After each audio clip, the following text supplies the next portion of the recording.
સદીઓથી અત્યાર સુધી આપણે હર ચિકિત્સા પદ્ધતિમાં એક વાત સાંભળતા આવ્યા છીએ. દરેક ડોક્ટર આપણને એક વાત કોમન કહેતા હોય છે કે તમારું પેટ ખરાબ તો સેહત ખરાબ, એટલે કે પેટ સફા તો રોગ દફા, એટલે કે આપણું પેટ ચોખ્ખું હોવું ખૂબ જરૂરી છે. જો આપણું પેટ એટલે કે આપણી પાચન શક્તિ સારી ના હોય તો ઘણા બધા રોગોનું ઘર આપણા શરીરની અંદર થતું હોય છે. એટલે આપણા પેટને સાફ રાખવું ખૂબ જરૂરી છે. પેટ એટલે કે આપણા આંતરડા છે, આપણું પેટ છે, નાનું મોટું આંતરડું, આ બધા જે છે એ ક્લીન હોવા જરૂરી છે. આ બધાનું કામ આપણે ખોરાક જે લઈએ છીએ એ ખોરાકને પચાવવાથી લઈ અને ગંદકી બહાર કાઢવાનું ત્યાં સુધીની એમની પ્રોસેસ હોય છે. તો આ બધી જ પ્રોસેસ સારી રીતે થાય એના માટે આપણે આપણા ગટને સ્ટ્રોંગ બનાવવું ખૂબ જરૂરી છે. જો આપણે ખાધેલો ખોરાક સારી રીતે પચાવી નહીં શકીએ તો એના કારણે ઘણા બધા પ્રોબ્લેમો ઊભા થાય છે. અને એમાં પણ જો આપણું પાચન તંત્ર સારું નથી તો હાર્ટ રિલેટેડ પ્રોબ્લેમથી શરૂ કરી અને માનસિક પ્રોબ્લેમ સુધીના ઘણા બધા રોગો આપણને થતા હોય છે. એટલા માટે આપણે આપણા ગટ્સને સમજવું ખૂબ જરૂરી છે.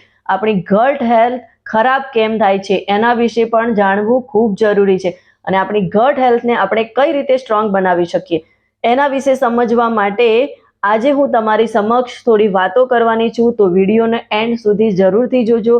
અને આ ચેનલમાં તમે નવા હો તો ચેનલને સબસ્ક્રાઇબ કરવાનું ના ભૂલતા.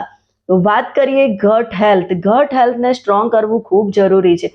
ગટ હેલ્થ આપણું સારું હશે તો આપણે જે પણ ખોરાક લઈએ છીએ તે આસાનીથી પચશે અને પોષક તત્વો આપણી બોડીને મળશે તો આપણે ફિટ રહીશું. કેમ કે આપણે જે ખાઈએ છીએ એમાંથી આપણને પ્રોટીન, વિટામિન, મિનરલ્સ આ બધા પોષક તત્વો મળતા હોય છે અને એના કારણે આપણે સ્વસ્થ રહીએ છીએ. જો આપણું પાચન તંત્ર ખરાબ હશે તો આ બધી પ્રોસેસમાં કંઈક ને કંઈક બાધા આવશે અને આપણું પેટ ખરાબ હશે તો આપણે બેચેની અનુભવીશું. સૌથી પહેલાં તો આપણી ઇમ્યુનિટી ખરાબ થવાની છે અને સાથે સાથે આપણા ગેસ, એસિડિટી, બ્લોટિંગ આવા પ્રશ્નો ઊભા થાય. માનસિક રીતે આપણે ટાયર્ડ ફીલ કરીએ, બેચેની અનુભવીએ, સારું ના લાગે અને સાથે સાથે હાર્ટ પ્રોબ્લેમો પણ વધી જતા હોય છે અને ટાઈપ 2 ડાયાબિટીસ થવાનો ખતરો પણ વધી જતો હોય છે.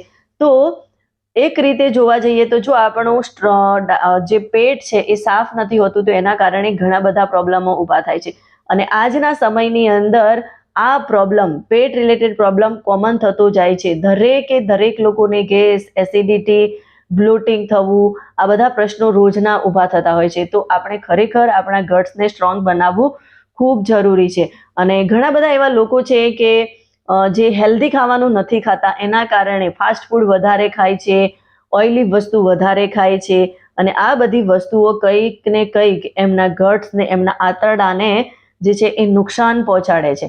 કેમ કે આપણા આંતરડાની અંદર, એમાં મોટા આંતરડાની અંદર લગભગ 200થી વધારે અલગ અલગ પ્રકારના બેક્ટેરિયા, વાયરસ અને ફૂગી હોય છે જે માઇક્રોબાયોલોકલ કહેવાય છે, જે આપણા બોડીને ચોખ્ખું રાખવાનું કામ કરે છે. અને આ જે 200 પ્રકારના અલગ અલગ બેક્ટેરિયા, વાયરસ અને ફૂગી જે છે એમનું કામ આપણા શરીરની અંદર જે ખોરાક આવે છે એને તોડવાનું, એને પચાવવાનું અને એને શરીરના દરેક અંગ સુધી પહોંચાડવાનું હોય છે. જો બેક્ટેરિયા સારી રીતે વર્ક નહીં કરી શકે તો ઓબ્વિયસલી આપણને એટલી ફિટનેસ નથી મળવાની, આપણે એટલા હેલ્ધી નથી રહેવાના. કેમ કે આપણે ફાસ્ટ ફૂડ અને પિઝા, બર્ગર આવી બધી વસ્તુઓ વધારે ખાઈએ છીએ જેના કારણે આપણા શરીરની અંદરના ગુડ બેક્ટેરિયા નાશ થતા જાય છે. તો આ બેક્ટેરિયાને સાચવી રાખવા ખૂબ જરૂરી છે કેમ કે આ બેક્ટેરિયા હશે તો જ આપણું ડાયજેશન સારું થશે. તો આપણે આપણા ડાયજેશનને સારું કરવા માટે, ગટ હેલ્થને સ્ટ્રોંગ બનાવવા માટે શું કરવું જોઈએ? તો ગટ સેલને સ્ટ્રોંગ બનાવવા માટે બસ આપણે આપણા ખાવા પીવામાં, લાઈફસ્ટાઈલમાં ચેન્જ કરવાની જરૂર છે. જો આપણે આપણા ખાવા પીવામાં થોડુંક ધ્યાન રાખીશું તો આપણે આપણા ગટ્સને સ્ટ્રોંગ બનાવી શકીશું. એક તો આપણે પરફેક્ટ ટાઈમ પર ખાવું ખૂબ જરૂરી છે. જ્યારે ભૂખ લાગે ત્યારે ખાવું જ જોઈએ. અને ખાવામાં સૌથી વધારે આપણે લીલા શાકભાજીનો વધારે ઉપયોગ કરવાનો છે. એમાં પણ કાચા શાકભાજી અને રેસાવાળા શાકભાજીનો આપણે ઉપયોગ કરીશું એ વધારે આપણા માટે ફાયદાકારક છે. સાબુત અનાજનો આપણે ઉપયોગ કરવાનો છે.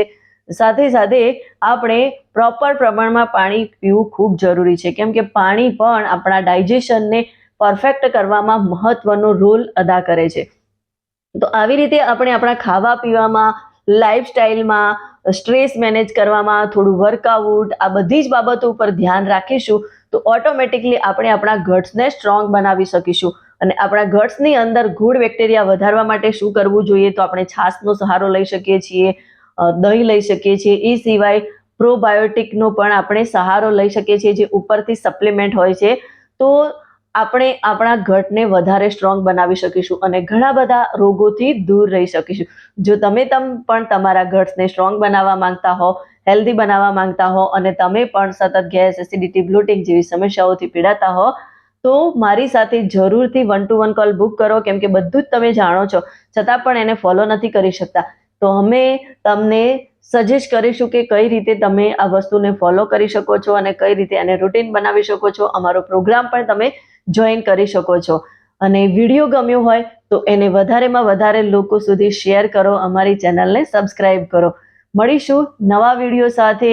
અને એટલું જ કહીશ કે કુછ કર દિખાઓ એસા કે લોગ બનના ચાહે આપકે જૈસા.